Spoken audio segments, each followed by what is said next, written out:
Magandang araw mga bata!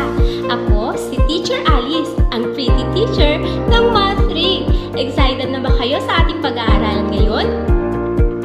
Sa araw na ito ay pag-aaralan natin ang ordinal na bilang mula una hanggang 100. Bilang pasimula sa ating aralin, tukuyin o sabihin ninyo ang mga bagay na aking ipapakita.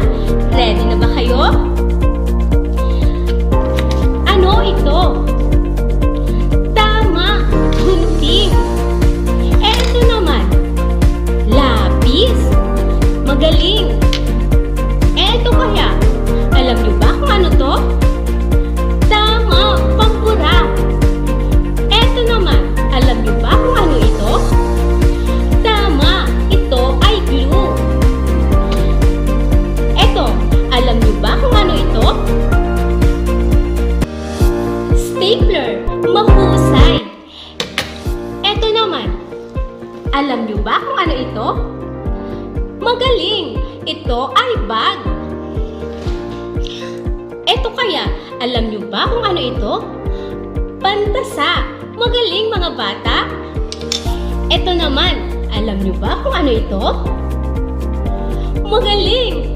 Ito ay Crayola. Alam niyo ba kung ano ito? Tama! Ito ay ruler. O ito naman, panghuli. Alam niyo ba kung ano ito? Magaling! Ito ay ballpen. Tingnan maigi ang mga bagay na ito. Pansinin ang pagkakasunod-sunod nito. Anong bagay ang nasa una? Magaling! Ang nasa una ay ang gunting. Alin naman ang nasa ika-4 na pwesto? Tama! Glue ang nasa ika-4. Yung nasa ika-7? Pantasa! Tama! At ano naman ang bagay na nasa ika-10? Ballpen! Magaling! Naaalala niyo pa ba kung anong ibig sabihin ng mga ordinal na bilang? Noong kayo nasa ika-2 baitang, na ituro sa inyo ang mga ordinal na bilang mula una hanggang 20. Ngayon naman ay pag-aaralan natin ang ordinal na bilang mula ika-20 hanggang ika-100. Ready na ba kayo? Bago tayo magsimula sa ating aralin, alamin muna natin ang ibig sabihin ng mga salitang ordinal na bilang at point of reference. Unahin muna natin ang salitang ordinal na bilang.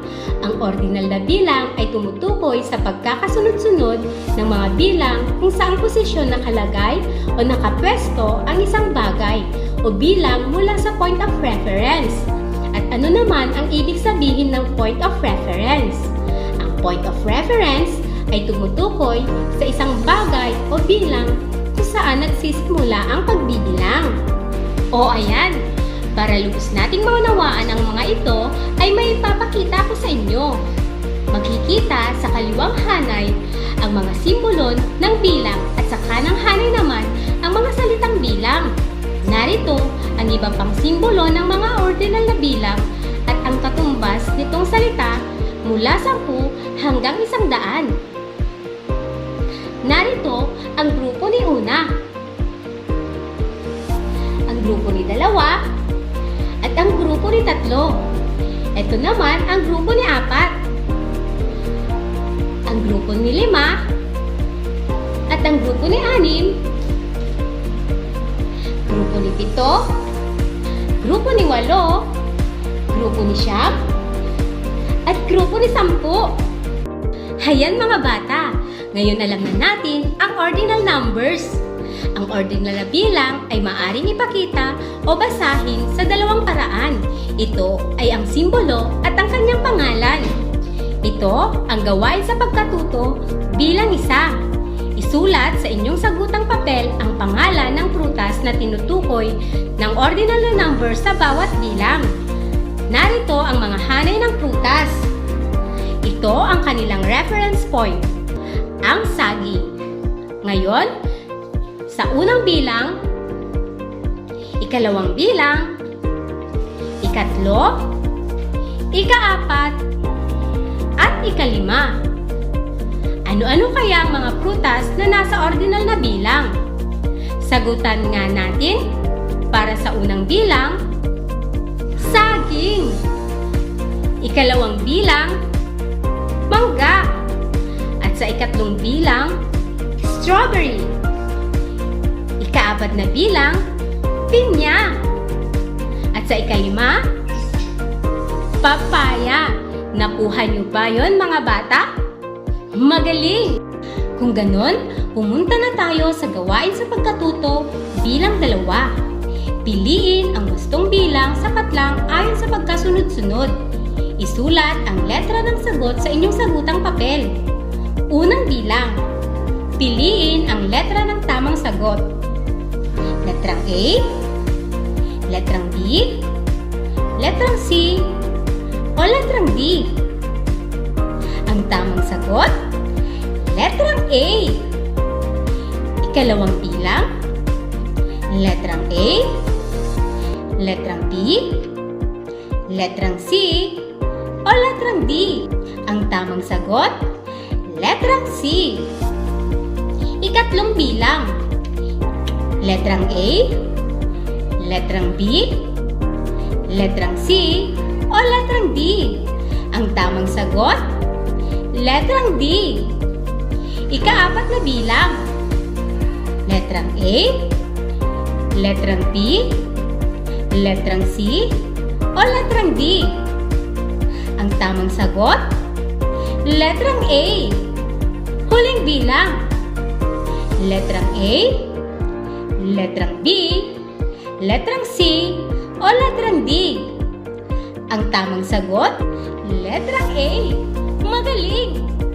Ngayon, dumako na tayo sa gawain sa pagkatuto bilang 3. Mula sa point of reference, isulat sa katapat ng ordinal numbers ang salitang tinutukoy. Narito ang point of reference. Ang. Narito naman ang mga hanay ng salita.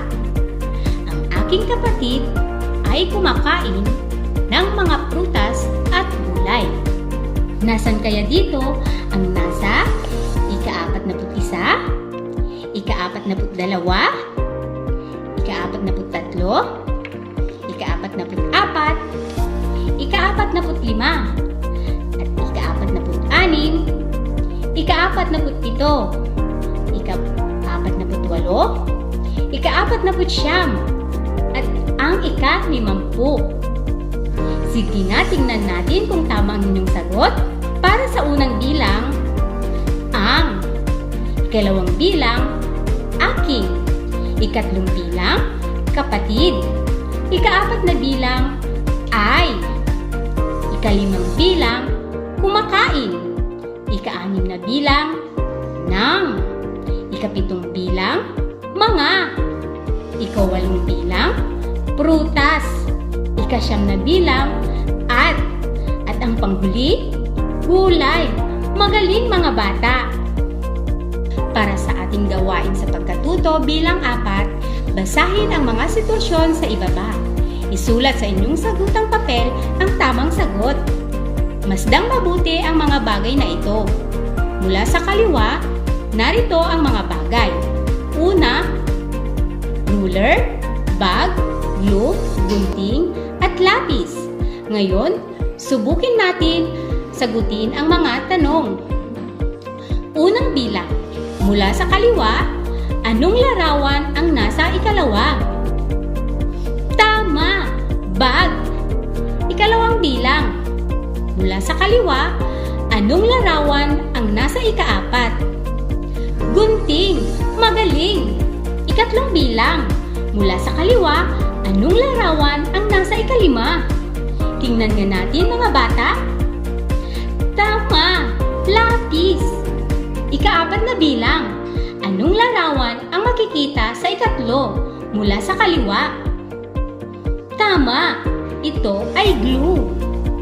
Ika-5 bilang, anong larawan ang pinakauna? Ito rin ang pinaka-reference point. Tama! Ruler! Magaling mga bata!